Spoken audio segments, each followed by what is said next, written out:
ನಮಸ್ಕಾರ. ಆಹಾರ, ಆರೋಗ್ಯ, ಅಧ್ಯಾತ್ಮ ಈ ಸಂಸ್ಕಾರದ ಬೆಳಕಿಗೆ ತಮ್ಮೆಲ್ಲರಿಗೂ ಸ್ವಾಗತ, ಸುಸ್ವಾಗತ. ಬೇಸಿಗೆ ಪ್ರಾರಂಭ ಆಗಿದೆ. ಅದರಲ್ಲೂ ವಯಸ್ಸಾದವ್ರಿಗೆ ಬೇಸಿಗೆ ಕಾಲದಲ್ಲಿ ಎಲ್ಲೋ ಅರಳು ಮರಳು ಆಗ್ತಾ ಇರುತ್ತೆ. ಭಯ ಪಟ್ಕೊಂಡ್ಬಿಡ್ತಾರೆ ಮನೆಯವರು. ಆದರೆ ಅದಕ್ಕೆ ಕಾರಣ ಅತ್ಯಂತ ಸುಲಭವಾದಂಥ ಹೈಡ್ರೇಷನ್, ಅಂದರೆ ನೀರಿನ ಅಂಶದ ಕೊರತೆ ಅಂತ.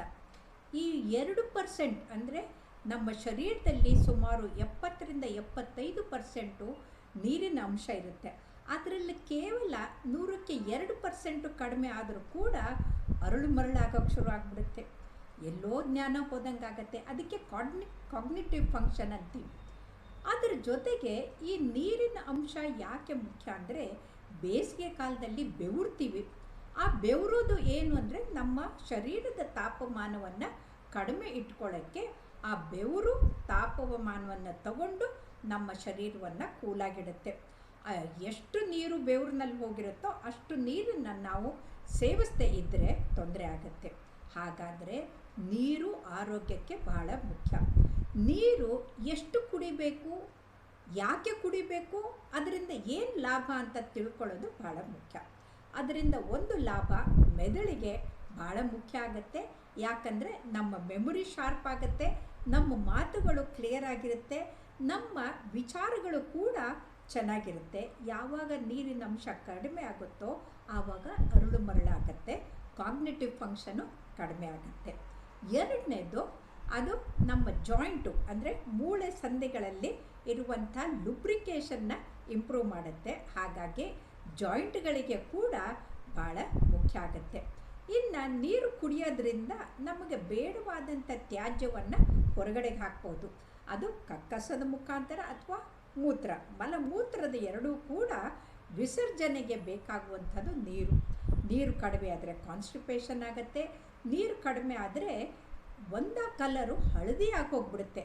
ಹಳದಿ ಆಗಿದೆ ಅಂದರೆ ಕಾನ್ಸಂಟ್ರೇಟೆಡ್ ಯೂರಿನು, ಅದು ಆರೋಗ್ಯಕ್ಕೆ ಒಳ್ಳೆಯದಲ್ಲ, ಡಿಹೈಡ್ರೇಷನ್ ಆಗಿದೆ ಅನ್ನೋ ಅದು ಸೂಚನೆ. ಹಾಗಾಗಿ ನಾವು ಅದರ ಕಡೆಗೆ ಗಮನ ಕೊಡಬೇಕು. ಇದಕ್ಕಿಂತ ಮುಖ್ಯವಾಗಿ ಅದು ಕಿಡ್ನಿ ಒಳಗಡೆಗೆ ಸ್ಟೋನ್ಸ್ ಆಗೋದು, ಅಂದರೆ ಕಲ್ಲು ಶೇಖರಿಸೋದನ್ನು ಪ್ರಿವೆಂಟ್ ಮಾಡುತ್ತೆ.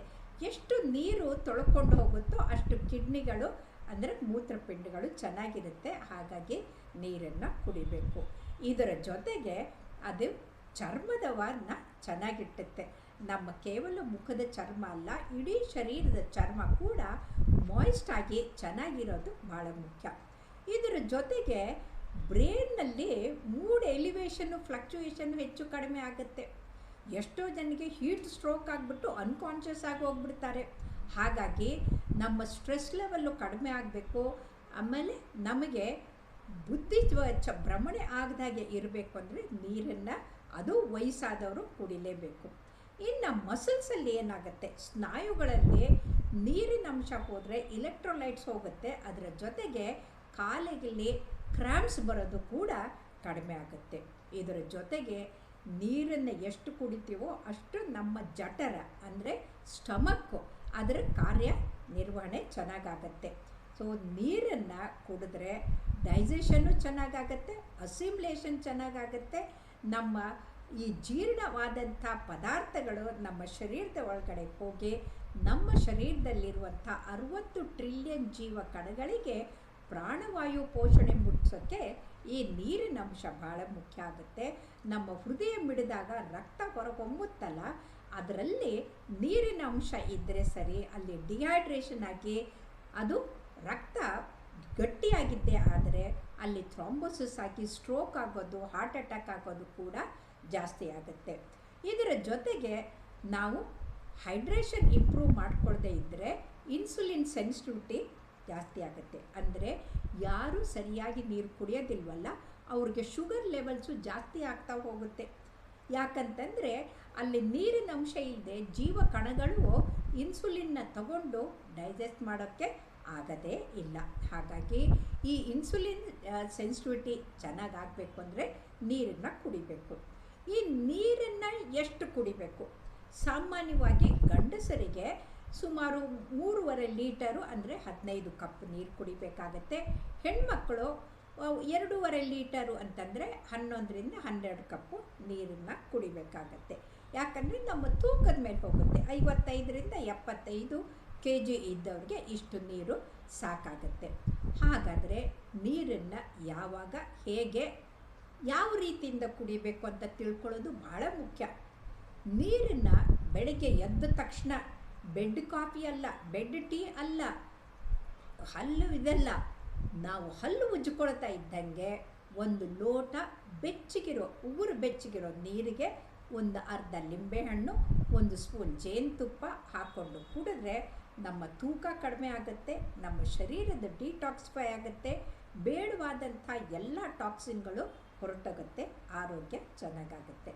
ಮುಂದೆ ನಾವು ವ್ಯಾಯಾಮ ಮಾಡುವಾಗಲೂ ಕುಡಿಬೇಕು, ವ್ಯಾಯಾಮ ಮುಗಿಸಿಕೊಂಡು ಬಂದ ಮೇಲೂ ಕೂಡ ನೀರನ್ನು ಕುಡಿಬೇಕಾಗತ್ತೆ.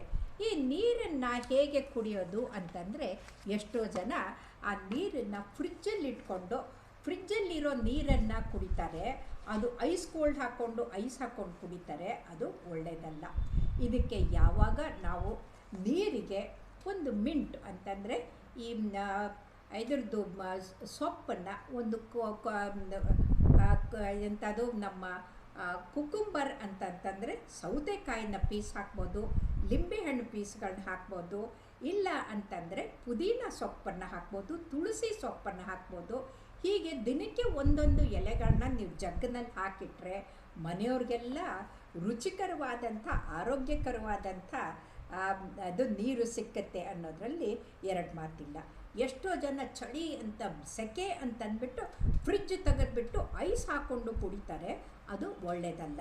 ಯಾಕಂದರೆ ಐಸ್ ವಾಟರ್ ಕುಡಿಯೋದ್ರಿಂದ ಹೊಟ್ಟೆಯಲ್ಲಿರೋ ಮ್ಯೂಕಸ್ ಮೆಂಬ್ರೇನ್ ಬ್ಲಡ್ ಸಪ್ಲೈ ಸಂಕುಚಿತ ಆಗುತ್ತೆ, ನಮ್ಮ ಡೈಜೆಷನ್ಗೆ ಕಷ್ಟ ಆಗುತ್ತೆ.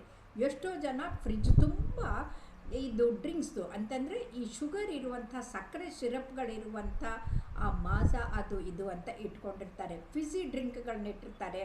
ಒಂದು ಆ ಕಾರ್ಬನ್ ಡೈಆಕ್ಸೈಡ್ ಬರುವಂಥದ್ದು, ಅವೆಲ್ಲವೂ ಕೂಡ ಆರೋಗ್ಯಕ್ಕೆ ಹಾನಿಕಾರಕ. ಹಾಗಾದರೆ ಯಾವ ಥರ ಕುಡಿಬೇಕು?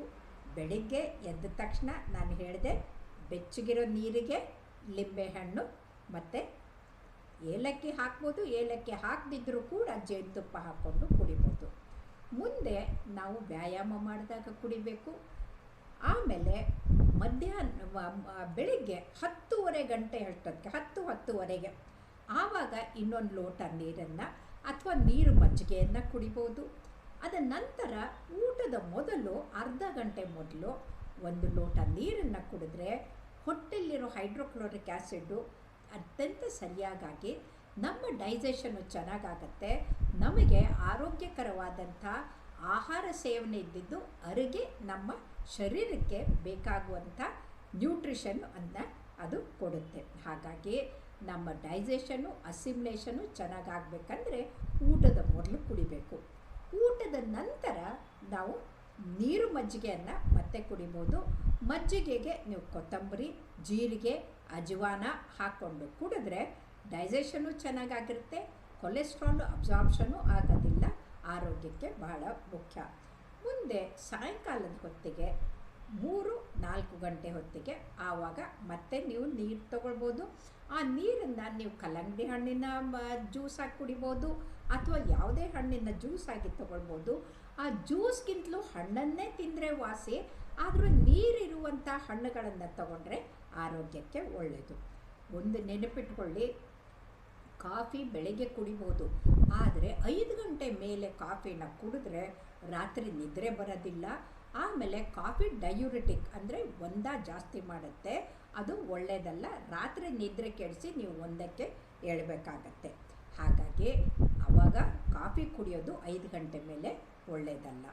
ಇನ್ನು ಸಾಯಂಕಾಲ ರಾತ್ರಿ ಊಟದ ಮೊದಲು ಅರ್ಧ ಗಂಟೆ ಆಮೇಲೆ ಮಲಗೋ ಮೊದಲು 1 ಲೋಟ ಹಾಲು ಅಥವಾ ಇದನ್ನು ನೀರನ್ನು ಕುಡಿದು ಮಲಗಿದರೆ ನಿಮಗೆ ಆಸಿಡಿಟಿನೂ ಆಗೋದಿಲ್ಲ, ಯಾವ ಥರದ ಹೊಟ್ಟೆ ನೋವು ಬರೋದಿಲ್ಲ, ಮಲಬದ್ಧತೆಯೂ ಆಗೋದಿಲ್ಲ, ಆರೋಗ್ಯ ಭಾಳ ಚೆನ್ನಾಗಿರುತ್ತೆ. ಹಾಗಾಗಿ ನೆನಪಿಟ್ಕೊಳ್ಳಿ, ಬೆಳಿಗ್ಗೆ ಎದ್ದ ತಕ್ಷಣ ನೀರು, ಆಮೇಲೆ ವ್ಯಾಯಾಮ ಮಾಡುವಾಗ ನೀರು, 10-10ವರೆಗೆ ಇನ್ನೊಂದು ಸಲ ನೀರು, ಊಟದ ಮೊದಲು ಅರ್ಧ ಗಂಟೆ ನೀರು, ಊಟದ ನಂತರ ಮಜ್ಜಿಗೆ, ಮಧ್ಯಾಹ್ನ ಮತ್ತೆ ಹಣ್ಣಿನ ರಸ ಅಥವಾ ನೀರು, ಆಮೇಲೆ ರಾತ್ರಿ ಮಲಗುವ ಮೊದಲು ನೀರು. ಹೀಗೆ ನಾವು ಸಂಯೋಜಿತವಾಗಿ ನೀರನ್ನು ಕುಡಿತಾ ಇದ್ದರೆ ಡಿಹೈಡ್ರೇಷನ್ ಆಗೋದಿಲ್ಲ, ನೀರಿನ ಕೊರತೆ ಆಗೋದಿಲ್ಲ. ಅದರ ಜೊತೆಗೆ ನಮ್ಮ ಆರೋಗ್ಯ ಭಾಳ ಉತ್ತಮವಾಗಿರುತ್ತೆ.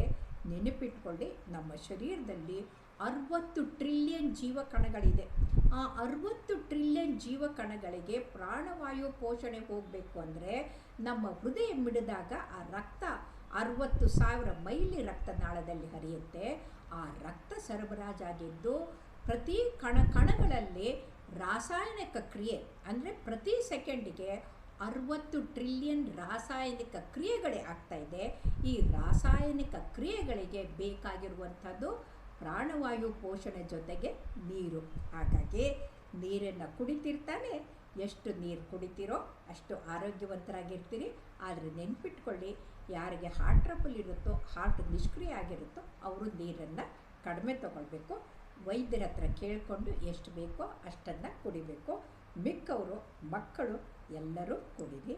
ಆದರೆ ಯಾವತ್ತೂ ಕೂಡ ಫ್ರಿಜ್ಜಿನ ನೀರು ಕುಡಿಬೇಡಿ, ಕೋಲ್ಡ್ ಡ್ರಿಂಕ್ಸ್ನ ಕುಡಿಬೇಡಿ. ಅದು ಆರೋಗ್ಯಕ್ಕೆ ಹಾನಿಕಾರಕ ಅನ್ನೋದನ್ನು ಮರಿಬೇಡಿ. ಎಲ್ಲರೂ ಆರೋಗ್ಯವಂತರಾಗಿರೋಣ. ಬನ್ನಿ, ಈ ಬೇಸಿಗೆಯಿಂದ ನಾವು ಬೆಂಡಾಗದ ಬೇಡ, ಅತ್ಯಂತ ಉತ್ತಮವಾದಂಥ ಬದುಕನ್ನು ನಡೆಸಿ ಆರೋಗ್ಯವಂತರಾಗಿ, ಬುದ್ಧಿವಂತರಾಗಿ, ಚುರುಕಾಗಿರೋಣ. ನಮಸ್ಕಾರ.